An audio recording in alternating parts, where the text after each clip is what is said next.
Okay, welcome back to the channel, and thanks for taking the time to view. And thanks for all the new subscribers to the channel and the comments that I've been getting. I do try and reply to most of them, and if you do leave me a message, I will try and get back to you. Thanks for viewing. So this is a quick update about the Mini that I said about yesterday. So the update is Copart let me have the car for exactly what I bidded it for. So there weren't no sort of going backs and forwards from the seller, anything like that. It was just, yeah, I spoke to Copart on the phone. They told me it was coming from it's not coming from an insurance company, it's coming from a finance company. So yeah, a little bit of history on this one, because it's coming from the finance company. So yeah, so they've let me have the car for my bid. Didn't even bother trying to knock me down price wise, anything like that. It was just a straight yes. So that's great. So yeah, and then because when I spoke to Copart today about delivery, so they're going to deliver it out to me, but their prices, delivery prices, have changed at Copart. I know there's a few YouTubers have been putting some videos up on YouTube about these prices, price hikes and stuff like that from Copart. And today I found out that yeah, it's it's definitely it's definitely gone up, the prices for delivery. So I get these cars. I normally go to Rochford in Essex. That's one, my nearest one, my localist one. So that's one I go to. I go there because it's close to me. So delivery was pretty cheap. They was charging me like £35 to deliver a vehicle to my front door. So that's pretty good for delivery cost, I think. So now they've put it up to £75 delivery to my door. And I spoke to the guy in the office, and he did say that they haven't raised their delivery charges for a few years now. So it was definitely due hike in price. So you can't really complain much about it, really, because all you do is you just allow that cost to the cost of the vehicle when you're doing it and fixing it up. So yeah, so sort of I got them to deliver it, and I'm just waiting for them to deliver, get back to me with a delivery date. So what I did in the meantime was, because the guy said the V5 is on file, so they've got the V5 in their office. So I thought, I'll tell you what I'll do, I'll pop down there, grab the V5, and then start doing all the investigation, all the work, do all the pre-work on it before it even turns up. Like, I can do a lot of investigating, a lot of work on it. So the reason why I can do a lot of work on it and look into it is because, and here it is, the logbook. This is the logbook. So it's obviously got over here, I'm not going to show it because it's someone's address, name and address, but it's got someone's address on the logbook. So I thought, what I'll do is a bit cheeky.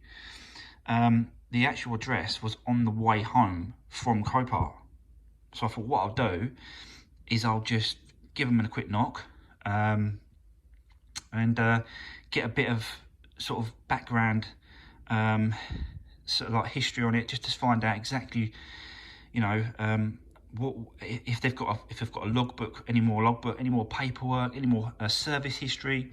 I'll obviously pay them for it, and I did say that to them. I knocked on the door, told them I've bought the car, and asked if they've got any additional paperwork, logbook, service history, anything that will help figure out why, you know, this car has been put into copart through the finance company.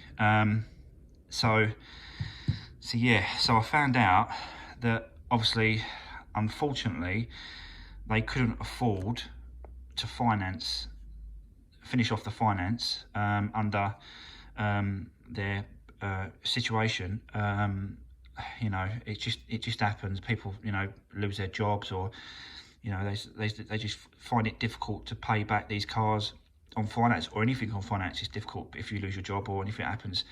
So, you know, the people that had this car, they just couldn't afford the finance anymore, and they literally, she said to me, she literally handed the keys back over to the finance company. The finance company come and picked it back up off of them. You know, that's why there's two keys. There's two keys there, but I don't know if it's going to be anything in that glove box, because she said that all the paperwork went with the car. So, but she was not really she was unsure of what paperwork was there. She wasn't sure if there was a logbook. She was not a logbook, a sort of a service book or anything like that. So, yeah, so I've got a little bit of background information now on the car. She said that it's had 4 new tyres. They only just put 4 new tyres on it, so that's good. The only thing she did say, which is not concerning, but it's a little bit of a, you know, we'll see what happens with it. But she said that the engine has had a rebuild. It's had a rebuild engine. Like, it's the original engine, but it's been rebuilt. But again, I said, have you got any sort of, you know, documents or any receipts, anything like that to back that up? And she said that it was her ex-husband or her partners, and they've split, and he was dealing with it, and so yeah. So basically, there isn't any paperwork to back that up. So she could be just saying that. I don't think she was just saying that, because she didn't come across that kind of person. So yeah, so that's kind of the reason why I went around there, just to get a bit of information off of her, or off of them, about the car. Which is fantastic, really, because, you know, now I know a little bit more about it. And obviously it's unrecorded. It's not gone through an insurance company, so it's not category S, it's not a category N. So on the logbook, just, you know, just normal logbook, doesn't say anything about it, no crash. So all I've got to do is, you know, get it delivered. And then Copart said they're going to let me know when they can deliver it. It'll probably be next week now. So they'll deliver it to my address. And then I'll have a good look over the car. I've got to check to see if there's MOT on it. I'm not sure if there's MOT. I'll do that in a bit. That's another investigation I've got to do on it. It's to see if there's an MOT left on it. If it's not, I'll get it all MOT'd. Give it a clean up. This one should be, if there's no problem with the engine, that's the only issue we're going to have. If there's a problem with the engine and it needs some attention there. If there's no problem with the engine and it just needs a clean up, this should go pretty quick. This should be a quick flip, because I've got the logbook. You know, the car's got to be delivered. There's no visual outside damage, apart from obviously a couple of scuffs and a couple of scratches where you can buff out and get them cleaned up. So yeah, so it should be pretty quick one, really. But yeah, so you know, thanks for watching, and yeah, look forward to the next one. I'll do a video when it gets delivered, and then yeah, when it gets delivered, I'll do another video, and we'll have a good look around it, and I'll do a video on that. And yeah, we'll see what happens. But yeah, thanks for watching. And if you haven't already, don't forget to subscribe. The channel's you know, slowly getting there, slowly growing. I'm trying to do some more videos. I'm trying to do at least two a week. Just, you know, to keep people. Don't forget, this isn't my full-time job, so I've still got a full-time job as well as doing this. So this is kind of a hobby a hobby getting busier, busy hobby. Do you know what I mean? So, but yeah, so thanks for watching anyway, guys, and yeah, don't forget to subscribe and share, like, and you know, hit the bell button to make sure that you know you're notified when I upload some more videos, and I'll do some more videos on this Mini Cooper S. Thanks a lot. Thanks. Cheers. Bye.